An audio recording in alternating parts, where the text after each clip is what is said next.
The Hermann Jaeger exhibit is actually an environmental history exhibit, and it's an interesting collaboration between the departments of biology and history and art and design.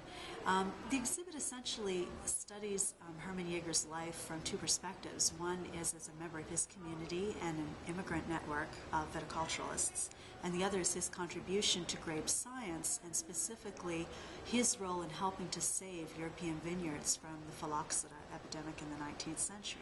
So for visitors to the exhibit, they're going to be exposed to a nice combination of local and global history, plant science or plant biology, and also history of technology. There's going to be working machines with working parts and objects from the 19th century that were actually used for planting and grafting and spraying vineyards.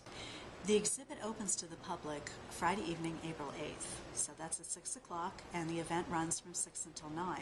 At 6 o'clock, the doors open, and as does the reception table with drink and with food. There will be door prizes as well. And at 7 o'clock, there is a public program where there will be possibly 4 speakers speaking about Hermann Jaeger's life from a variety of perspectives. Now, for those members of the community that are documented Jaeger descendants, there's a family reunion at 5 o'clock. That is 1 hour before the public can enter the exhibition, for a chance for those family members who live so very far apart to meet one another. There's family actually coming in from out of state and even from Switzerland. So this is Hermann Jaeger's original wine press. It actually has some new elements. It's been reconstructed. It has a few new boards, but most of these are the original old boards, including particularly this original, I don't know what the pieces are called really, but the original item that pulps the grapes. So the way you make the wine press work is you load this hopper up with grapes, and you turn this ancient-looking gear this way, and inside there are some mashing and grinding gears that run the width of this, and it sends the grape pulp and squishes them up and sends pulp down into this, allowing the juice to flow down all the way through to this level. And the juice that flows into this tray will just run down the end of the tray and out the end into a vessel that would be there to catch the grape juice. So that's the first step in getting juice out of the grapes. The second step happens when you slide this apparatus down here. You put just this flat masher on top here like this, and then you put it under this big metal screw. And I'm unscrewing it, and then you slide that thing under there with the masher, and it's full of grape pulp, and you just mash it right back down again, and it squeezes every last bit of grape juice out of the grapes. So that's how you get grape juice out of grapes. That's the first step towards making wine. All right, among some of the objects you're going to see at the exhibit during the opening weekend are books from Hermann Jaeger's personal library. So this was his original study in the late 19th century, and it was his family members, his descendants, that gave these to us on loan for a temporary period. Books tell us a lot about the man, what he liked to read, and what his science background was.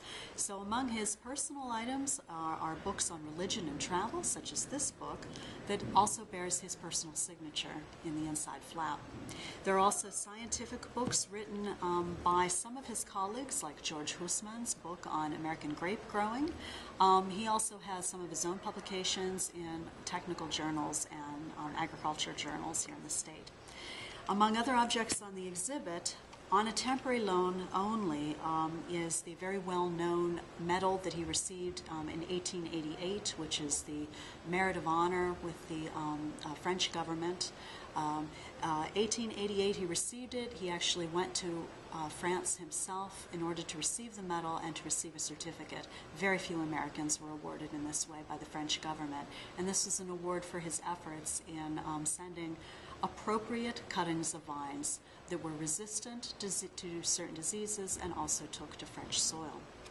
There are also in the history section documents from family archives and from archives in the area, such as this one that documents in the 1870s a legal suit that Hermann and John had with the local police in Neosho that was taken all the way to the Missouri State Supreme Court regarding whether or not they had the right to serve wine and to sell wine on their own premises.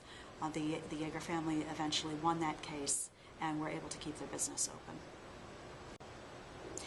The exhibit does open on Friday, and that weekend, the 8th, 9th, and 10th, the exhibit will be here at the Discovery Center in the auditorium with all of the working equipment and very precious artifacts and family mementos.